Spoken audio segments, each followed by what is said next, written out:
Hello students, chapter 13 में एक बहुत ही इम्पोर्टेंट टॉपिक है छिन्नक का आयतन। अब छिन्नक का आयतन कैसे निकालते हैं वो आपको दिखाऊंगा। ए बी सी एक शंकु बनाया और इसके आधार के समांतर बीचों बीच से काट लिया, तो ये कटा हुआ भाग, ये भाग हमारा छिन्नक हो गया। तो इस छिन्नक का आयतन क्या होगा? अब हमने यहाँ पर कंसीडर कर लिया कि पूरी जो हाइट है AD ये H1 है, OD H है, तो AD बराबर क्या है? AO plus OD। अब AD की वैल्यू क्या है? H1, तो H1 बराबर AO प्लस H, तो AO बराबर H1 माइनस H। अब त्रिभुज AOM और ADB ये भुजा बटे ये R1 अपॉन R2 और ये अपॉन ये अपॉन पूरी H1 minus H upon H2। अब R1 अपॉन R2 बराबर 1 माइनस H अपॉन H1, तो H अपॉन H1 बराबर 1 minus R1 upon R2, then H upon H1 बराबर R2 minus R1 upon R2। अब यहाँ से H1 की वैल्यू निकालेंगे, तो H1 बराबर क्या हो जाएगा? R2 का मल्टीप्लिकेशन हो जाएगा H में, तो R2H upon R2 minus R1 निकल के आ गई। अब यहाँ से अब ये तो हमने निकाल लिया H1 की वैल्यू, अब हमको चाहिए H1 माइनस H यानी AO। अब H1 की वैल्यू हमने क्या है? R2H upon R2 minus R1 minus ये वाला H, तो R2H minus R2H minus R1 upon R2 minus R1। अब इसको हम यहाँ ले आए ऊपर, तो R2H minus R2H plus R1H upon R2 minus R1, तो हमारी आ गई R1H upon R2 minus R1। ये मान किसका है? ये बीच वाला यानी H1 minus H, it means AO। AO की वैल्यू हमने ये निकाल दी। अब छिन्नक का आयतन अगर हम बड़े वाले शंकु में से इस छोटे वाले शंकु का आयतन घटा दें तो छिन्नक का आयतन निकल आएगा। तो छिन्नक का आयतन बड़े वाले शंकु का आयतन माइनस छोटे वाले शंकु का आयतन, तो 1/3 पाई r square R2H upon R2 minus R1 minus 1/3 पाई R1 square R1H upon R2 minus R1, तो 1/3 पाई R2 की पावर 2H माइनस 1/3 पाई R1 की पावर H R1 की power 2H upon R2 minus R1 और R2 माइनस R1। हमने यहाँ पे क्या किया? एलसीएम लेकर के और यहाँ से 1/3 पाई x कॉमन ले R2 माइनस R1, तो ऊपर जाएगा R2 क्यूब माइनस R1। अब R2 cube minus R1 cube यानी A cube minus B cube क्या होता है? R2 minus R1, next bracket में R2 का स्क्वायर प्लस R1 का स्क्वायर प्लस R1 और R2 upon R2 minus R1। अब R2 माइनस R1 से R2 माइनस R1 कट गया हमारा, तुम्हारे पास क्या बचा? 1/3 पाई h ब्रैकेट में R2 square plus R1 square plus R1 R2, ये क्या होता है? छिन्नक का आयतन। ओके,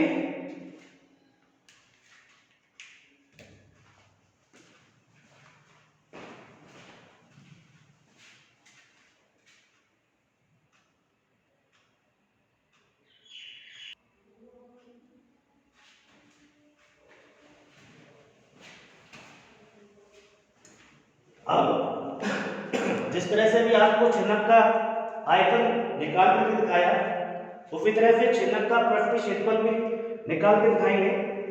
ये हमने एक शंकु बनाया, ABCD एक शंकु है जिसमें AD बराबर L1 कंसीडर किया है, ND बराबर N, तो AD बराबर क्या है? AN प्लस ND, AD की वैल्यू L1 बराबर AN प्लस L, तो AN बराबर L1 माइनस N, तो ये वाली कितनी हो गई? L1 minus N। अब हम त्रिभुज AOM और त्रिभुज ACB में देखते हैं, तो R1 अपॉन R2 बराबर L1 minus L upon L1, R1 upon R2 बराबर 1 माइनस L अपॉन L1। अब हमें यहाँ से L1 अपॉन L1 की वैल्यू चाहिए, तो L1 अपॉन L1 बराबर 1 माइनस R1 अपॉन R2।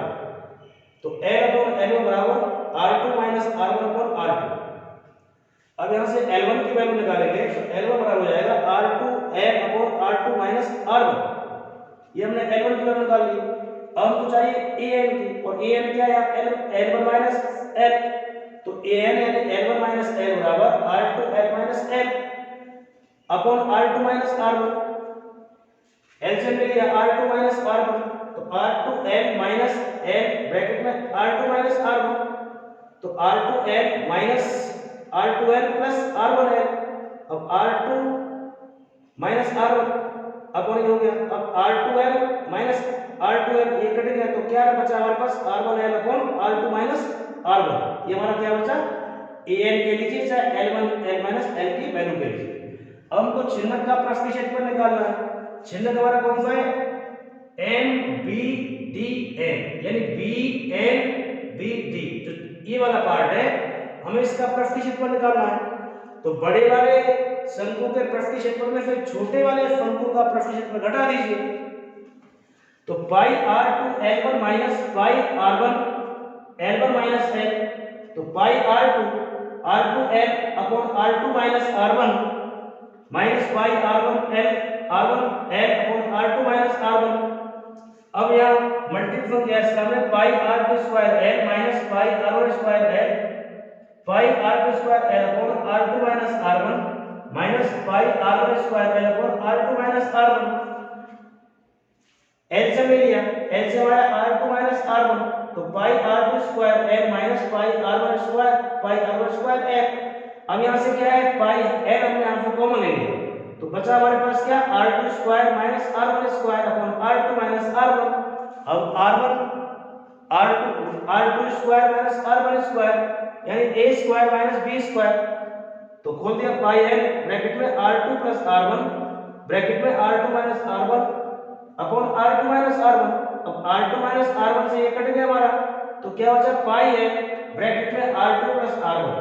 ये हमारा प्रूफ हो गया चिन्ह का पृष्ठ क्षेत्रफल। इस तरह से निकाला जाता है।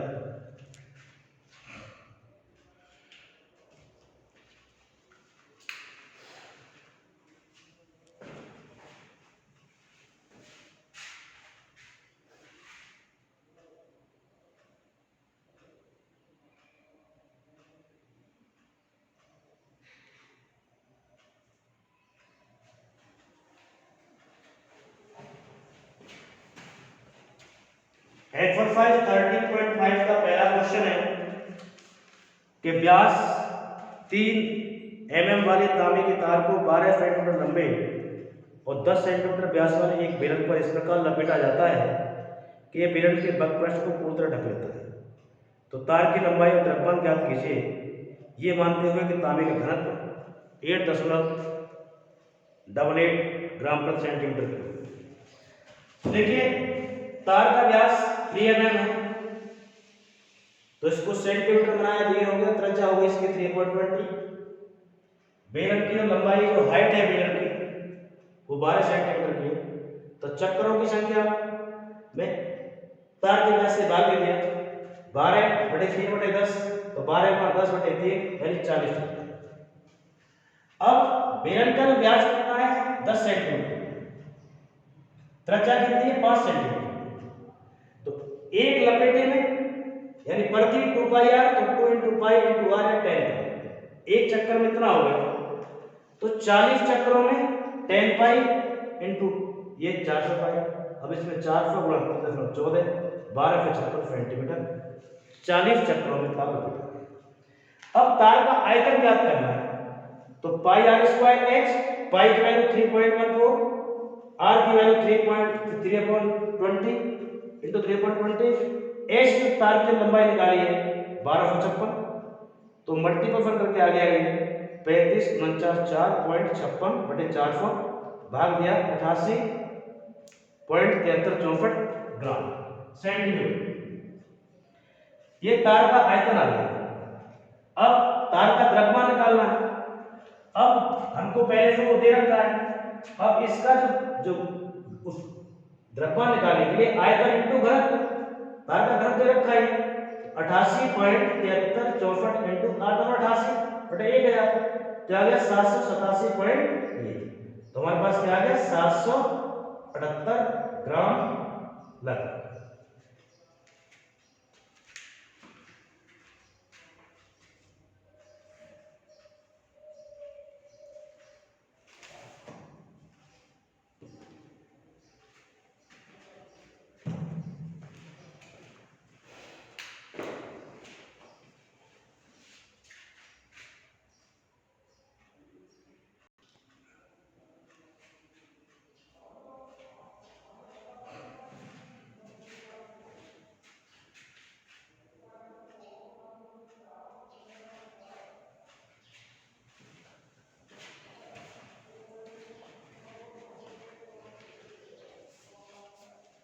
13.5 का क्वेश्चन नंबर तीसरा है। एक टंकी है जिसकी माप L बराबर 150, B बराबर 120 और H बराबर 110 है।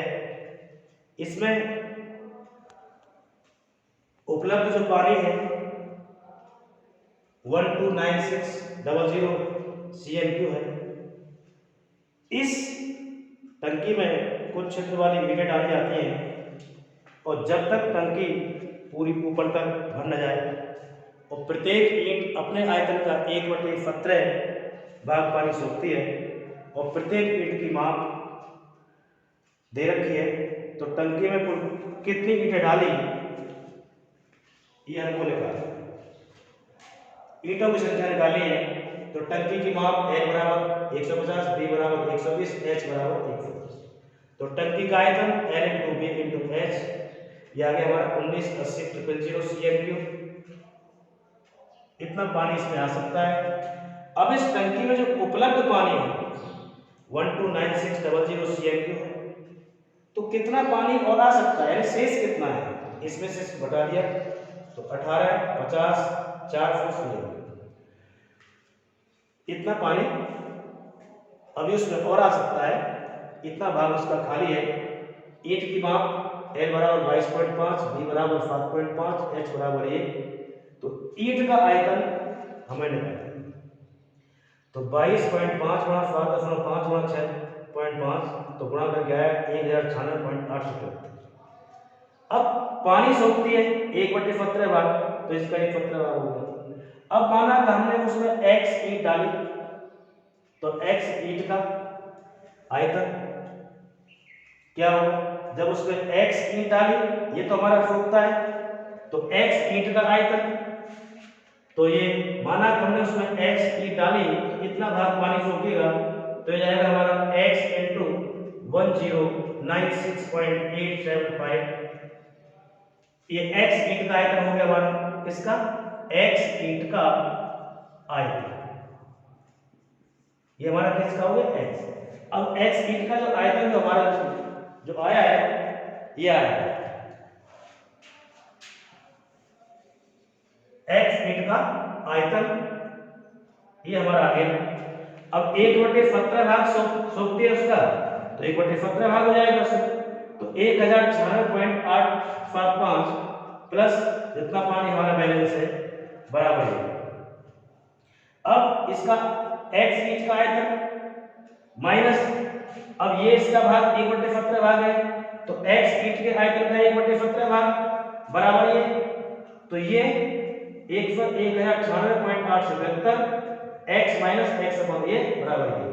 अब यहाँ से 1096.877 घटाया इसमें से 16x/17 आया, ये 18, 50, 400 तो x बराबर कितना हो जाएगा 18, 50, 400 गुणा 17 बटे 1096.877 गुणा 16 भाग दे कितना है 1792 लगभग। यानी टंकी में लगभग 17 से 92 ईंट डाली जाती है।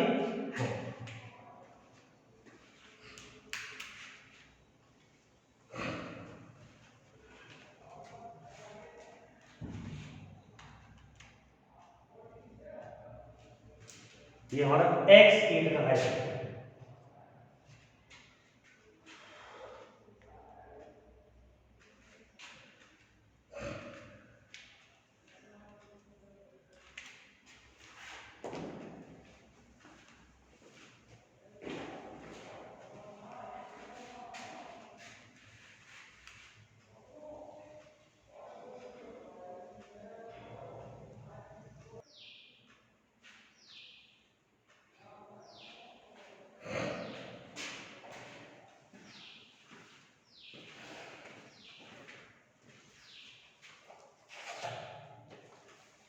क्वेश्चन आएगा इसका कि टीन की एक बनी हुई एक तेल की कुप्पी है, जैसे फिगर में दिखाया गया है, एक बेलन में एक शंकु के छिन्नक को जोड़ने से बनी है।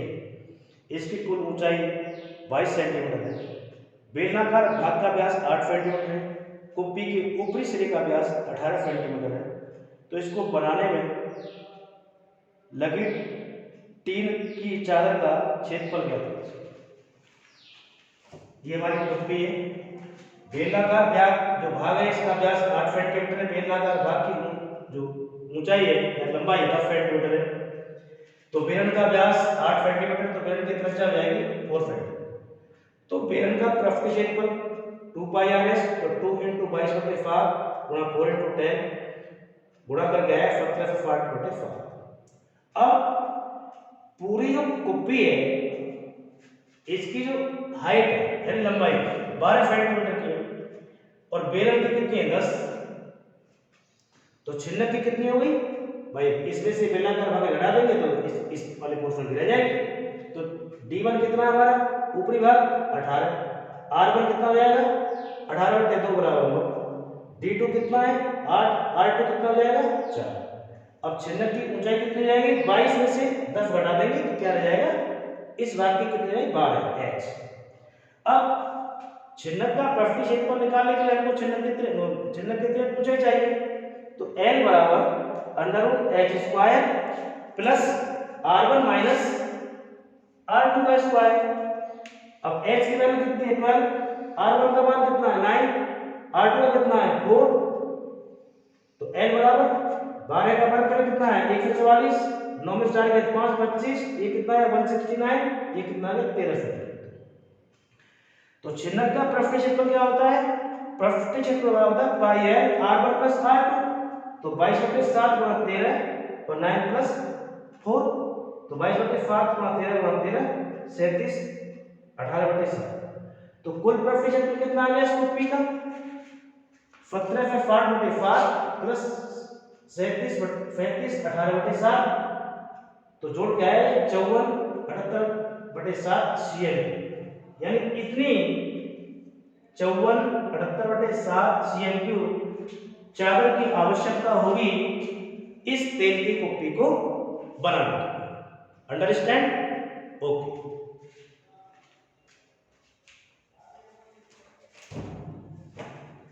अब ये मेन फ्रैक्शन का जो आपका चैप्टर है, चैप्टर 13 क्लोज हो गया। अगर इससे संबंधित कोई प्रॉब्लम है तो आप पूछ सकते हैं।